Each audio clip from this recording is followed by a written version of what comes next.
charts like a beast share. My last album spent 52 weeks there. Almost finished with the second, you should be scared. Storm's coming, you should go inside and prepare. Yo, this is pretty dope. Look at this. I brought the whole city out like a street fair. Yeah. And fuck it, I'm the coldest white rapper in the game.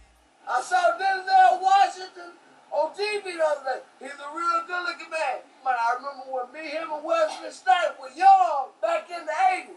They still got some of their money. I look good. I ain't got nothing, but I look good. It's a good life. It's a good life. That's it. That's it. Yeah.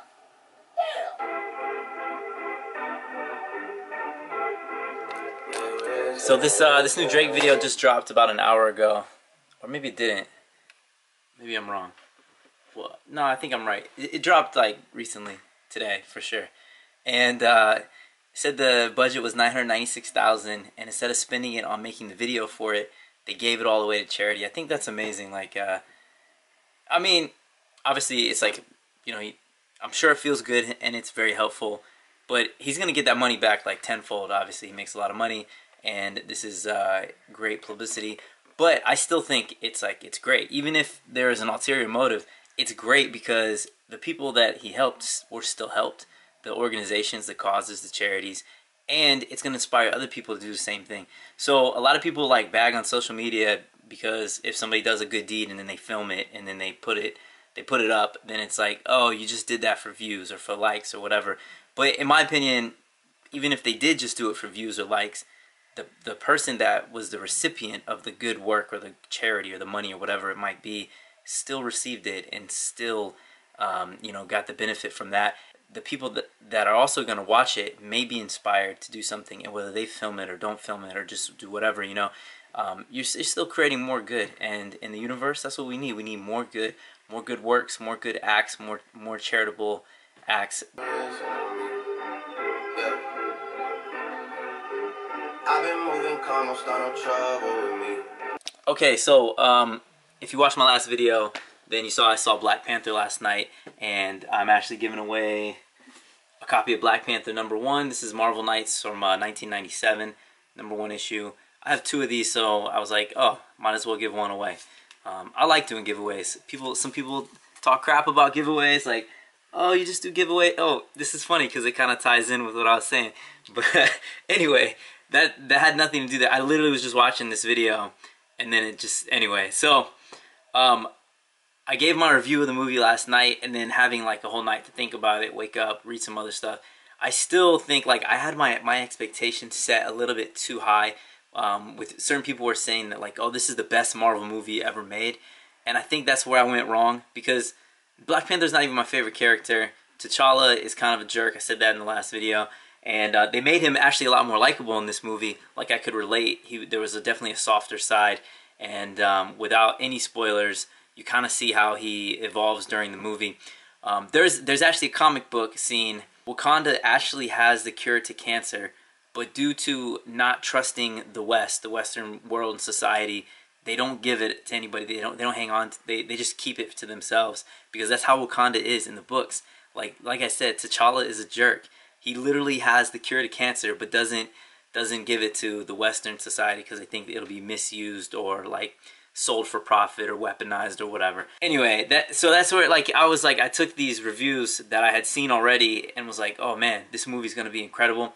And it was a great movie, but I still only think it was like a 7.5 out of 10. I don't think it was as good as Winter Soldier or Civil War or the last Thor. I thought the Thor #3, I went into that with low expectations because Thor 1 and Thor 2 weren't that good. So I was thinking Thor 3 was gonna be, it's gonna be okay, because it had the CGI Hulk in it, which I thought was awesome. But when I watched it, I was totally blown away. I was like, whoa, this movie was incredible. It was hilarious. The action was great. The fighting scenes were really good. The story was all over the place, but it was funny and it was entertaining. This one was had much better actors. I felt like the cast did a really great job. I felt like the scene and the you know, visually it was amazing movie. Like the culture, everything was good about it. But there wasn't enough epic fight scenes, and that's why I stick with my 7.5 out of 10 rating on the Black Panther. Anything you guys want in the store is free, so whatever you guys want. Look at Drake, such a nerd. Anything you guys want in the store is free. Yo, how can you not like him though?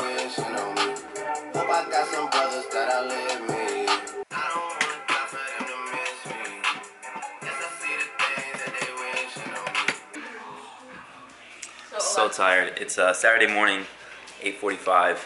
I meant to film that Q&A last night. I meant to upload these videos. I meant to do a lot of things, but we went to the dealership and we looked at a new car for Jane because the 4Runner is 12 years old and has about 202,000 miles on it.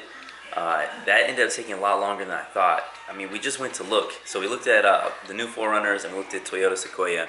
We got home, watched the movie on the couch, and I fell asleep and slept for about 12 hours almost. Like, I must have went to sleep by like 9 o'clock, and now here it is, 8:45 in the morning. I'm just getting up. So I'm eating breakfast. Jane made me an omelet. Today, me and Gustavo will be training. We'll be training chest and back, probably a little bit later, probably around noon. So I guess I have time to upload everything that I did yesterday, and maybe even do that Q&A for you guys. Anyway, yeah, so sorry about that. Jane dropped Christian's omelet, so Humphrey got to eat it. So Humphrey is a fat boy. Humphrey, did you eat an omelet? Was it good?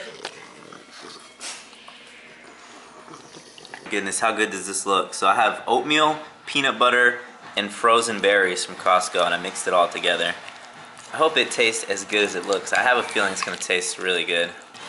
It's gonna be hot and cold and creamy, and because they're frozen berries, a little crunchy. Oh man. I gotta crawl in there and get it.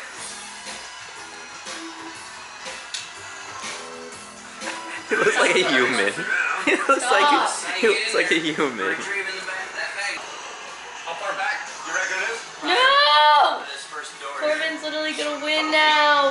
He hit me. You'll see it. Alright, so I'm finally getting around to answering this Q&A from an image I posted, I think, on Tuesday. So I'll go ahead and I'll answer the most interesting questions so we can keep it rolling. Mr. Timothy Lee says, tell your wife and kids I said hi. I'll check the Q&A to see if you really did it. Christian. Yeah. Mr. Timothy Lee says hi. That's Tim Lee. You met him in 2013. We competed together. Christian said that's nice. What drugs do natural bodybuilding competitions specifically test for? So there's a banned substance list on their website. WMBF has a full banned substance list, and it includes things like illegal fat burners and cutting agents like Clen, and then obviously any hormones like testosterone. I really don't know a lot of different drugs, but I guess all the main drugs like steroids, Deca, D-ball. I don't know. I'm not an expert on drugs, but any type of hormone is legal. Oh, HGH is one. And so they test for that stuff, but I think most of it, people could cycle out, so they also do a lie detector test. So everyone has to pay for a lie detector test one day before the show. But yeah, you can get the banned substance list. Pro hormones, SARMs, those are included as well. Do you display your Marvel comic media stuff on a shelf or display case? If so, could we see your collection in all its glory? Unfortunately, I don't. I have some stuff set up on my bed here. And then I have all my comics in long boxes in a closet, which kind of sucks. But I would like to, I'd like to create a display room for everything eventually. But right now our house just is not big enough. How do you track intuitively? No vague answers, not simple meals like an 8-ounce steak with potatoes and veggies. I'm talking comfort foods with unknown fats, carbs, protein. So Hector, no vague answers. I like how Hector's he's the boss and he tells me I can't give any vague answers. Here's the thing, when I track intuitively, I literally just eat until I'm not hungry anymore, and I make sure that my weight is not increasing too quickly or decreasing, whatever my goal might be. So the thing is, when I'm in a gaining phase, I don't track macros. So I eat like a normal human. I eat intuitively. I make sure that I'm getting enough protein by making sure my meals have protein in them, and then they're focused like a meal with chicken, or I'm taking protein shakes or whatever. So roughly, just out of habit, I'm getting 150 to 200 grams of protein a day. And then as far as total calories, I make sure not to eat way too much or way too little. And the way I do that is just I track my body weight each day, and I listen to my body's feedback, where if I'm if I'm starving, obviously maybe I'm not eating enough. And you have to be in tune with your body. I don't recommend this for people that are just starting out, because it's very easy to overeat and then gain weight too quickly. For others, it might be very easy to undereat. It all depends on how your appetite relates to your body. But by tracking macros for years, you can create these habits and kind of get in tune with your body. All right, here's a question from Dave Rojas. Will your daughter start counting macros? My 14-year-old is thinking about joining me in the gym. No, I probably wouldn't want her to start tracking macros just because I don't want her to get too food focused or obsessed over total calories. I just want her to eat a healthy diet. How to manipulate calories during a refeed. This is from Prank Mohan. Up them to maintenance by slightly reducing fat and protein while increasing carbs, or even up the carbs till attaining a slight surplus. You know, it depends on how flat you are, depends on how you feel, depends on how lean you are, how long you've been dieting. So there's a lot of factors that go into that. But, you know, an easy one would be to just add 100 carbs and keep everything else the same. That will give you, you know, a small boost in glycogen and small boost in performance and a nice little mental break because you can eat some more carbs. If you want to get more detailed or more intricate than that, you know, you can start looking at how often you'll have your refeeds, how much progress you're making, what your goals are. So it really depends on a lot of factors. For more info on refeeds, I would check out our Macros and Nutrition ebook, which is available at cuttingedgephysiques.com or link in description. If you only had 4 days a week to hit the gym, what would the most optimal split be? You know, most optimal is going to depend on the person. It depends on what your weak points are, what you want to focus on. If your legs are lagging your legs, then I would say to do an upper lower split. That way you're really focused on legs twice a week. If you're more interested in you know, bringing everything up together and you're pretty equal, then I would say maybe like in a full body push pull legs is another option.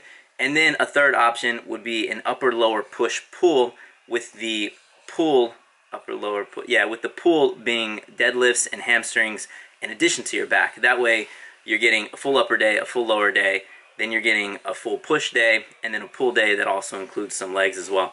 So that's 3 variations. You find what works for you. There's really no optimal. There's not one size fits all. One thing is the best. All right, Homer Rog DNB. What music do you listen to change your mindset to kill a workout? So that actually happened to me recently. I want something that's upbeat. I want something that is not like sad and lonely. I want music that is fast-paced with like maybe aggressive lyrics. Specifically, maybe like some NF or just like even some like hardcore early 2000s rap, some 50 Cent or something like that. Robin Spivey, what is your biggest goal you have yet to achieve?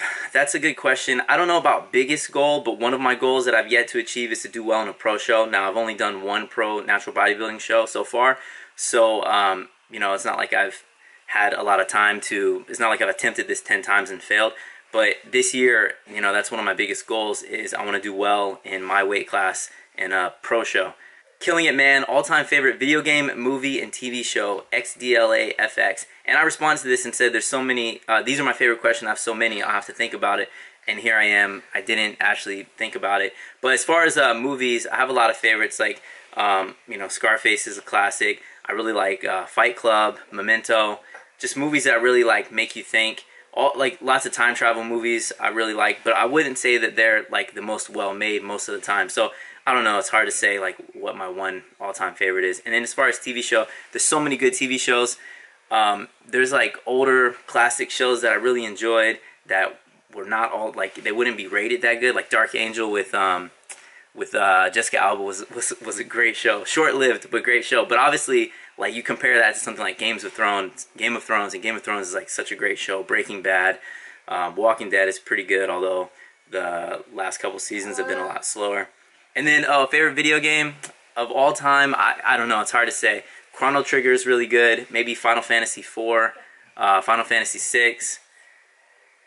Legend of Zelda: Link to the Past. I think that's the one from Super Nintendo. That was probably one of my most favorite games of all time. What's your anti-aging secret? Fidel Guajardo. Unfortunately, I don't have one. I feel like I'm starting to really show signs of aging recently with all these wrinkles around my eyes and these smile lines. But I think I'm just like lucky to have a young-looking face. What's one thing you wish you would have known when you first started lifting? By its_Francisco. I think maybe I would have tried to be more careful on certain lifts. Like the reason why my shoulder tore, the reason why my hip is torn is probably I was too excited, too enthusiastic about increasing weight more quickly than maybe I was ready for, or just maybe not like using safer form on certain lifts or maxing out too often. These are things that would have helped for longevity. But at the same time, these are also the things that allowed me to build my physique by like really pushing myself hard. So it's like a double-edged sword. All right, Kyle Latham says, what's your take on tracking during a bulk and not gaining too much weight too fast?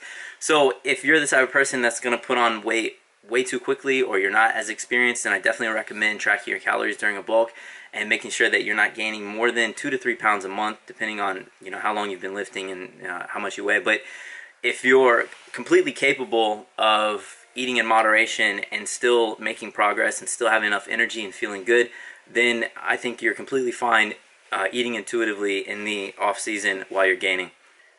Christian Solano, that's my client, he says, is there truly a difference between gas station brand and gas quality? I'm not 100% sure, but I do believe that there is. I think some of them use more like more ethanol than others, but again, I'm no expert on that. What is your take on 0-calorie products? I noticed you didn't use Walden Farms or anything like that. Do you think those sweeteners do more harm than good? And would you ever track sugar-free gum? That's from Genwall77_fit. So I actually do use Walden Farms. I've just been out of it lately. I haven't bought any more. But I think overusing that stuff, relying on it too much, is not good for your gut health. A lot of that stuff will, you know, with all the sugar alcohols and things, can upset your stomach and can throw off like all types of stuff. And there's like crazy studies now showing how important gut health is to like mental health and physical well-being. So I think it's important that if you do use those, use them in moderation. I mean, I drink plenty of diet soda. I don't think aspartame is necessarily bad for you. I do consume a lot of products with sucralose. So I just think you shouldn't overdo it on ones that you know physically are like you don't have a good reaction to. Like, I mean, there's warnings on the labels of some of these things that say like that they'll cause loose bowels or upset stomach or whatever. And I wouldn't track sugar-free gum because usually it's like one piece is less than 2 calories. I guess it just depends on how much you were eating it. But even still, I think like you should be fine. Eddie Maliovani says, if I lost muscle and gained some weight, should I do a recomposition or just a lean bulk? It depends. How did you lose the muscle? Why did you gain the weight? Like if it was an injury and you're coming back, I would just eat close to maintenance and your body will naturally take care of the rest as you begin lifting again. So you don't need to, you know, you don't always have to do anything intentionally. Just getting back into the gym and being consistent with your diet, making sure you're eating enough protein, enough calories, should be enough. Steve Dong, when do you recommend doing a refeed during a cut? If you've been cutting for a while and you're super flat or you're super food focused, your performance has gone down, it may be time for a refeed. You might want to start implementing refeeds periodically, maybe once a week or maybe even once every 5 days. It just really depends on how long you've been cutting and how much progress you've made and how lean you are. Hunter Polly, are you excited to finally be working with Gymshark? Yes, I am, and I appreciate everyone that supported me. I mean, I've been a fan of Gymshark for years, and I actually worked the expo in 2015 at both the LA Fit Expo and the Ohio Arnold Classic Expo. And that was the only 2 American expos that they've done, and I worked the booth with them, but not as like a sponsored athlete or anything. So, it feels good to be finally in the fold and working with them. You know, I've finally like grown my following and continue to create content. So, yeah, it feels great. Hassan_CH, what is your favorite back exercise? I would say that probably just heavy chest supported horizontal rows, but I also do still love deadlifts and lat pull downs, and I love pull-ups, but lately I can't do pull-ups as much because I get tendonitis in my forearm here, so I prefer doing lat pull downs and using straps. But anyway, a heavy chest supported row. Alright, and that's all I have time for today. So this is actually going to wrap up this video, and I know it's Saturday, and this video is going up Saturday, and a lot of the footage was from today and not Friday. But me and Gustavo are about to head to do chest and back, and that will go in tomorrow's video. So I hope you enjoy it. I hope we have a sick workout. Alexa's going to come with us. Hopefully she doesn't have any issues, and she has a good workout too. Alright guys, I'll see you in the next video. Cue the outro.